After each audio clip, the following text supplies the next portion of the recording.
కొన్ని దేవస్థానాలు అంటే ఇప్పటికీ మనం ఏదైనా సేవ గురించో లేదంటే దర్శనాన్ని గురించో ఏదైనా అక్కడ వసతి గురించో రూమ్ గురించి అకామిడేషన్ సంబంధించి కొన్ని ఒకసారి ఆన్లైన్లో డబ్బులు పే చేసామంటే ఒక్కొక్కసారి క్యాన్సిలేషన్ అనేది ఉండదు.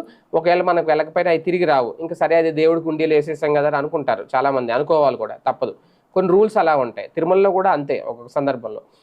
అయితే ఇక్కడ అలాగని చెప్పి చిన్న చిన్నవి అయితే పర్లేదు, పెద్దవైతే మాత్రం పెద్ద పెద్ద సేవలు అయితే వేలల్లో కట్టిన వాళ్ళు అయితే ఊరుకుంటారా?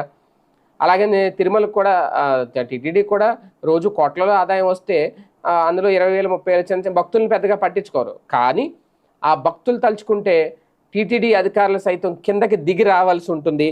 తాజాగా అదే జరిగింది. తిరుమల వెంకటేశ్వర స్వామి సేవ కోసం కోట్లు మెట్టి ఎక్కారు దంపతులు.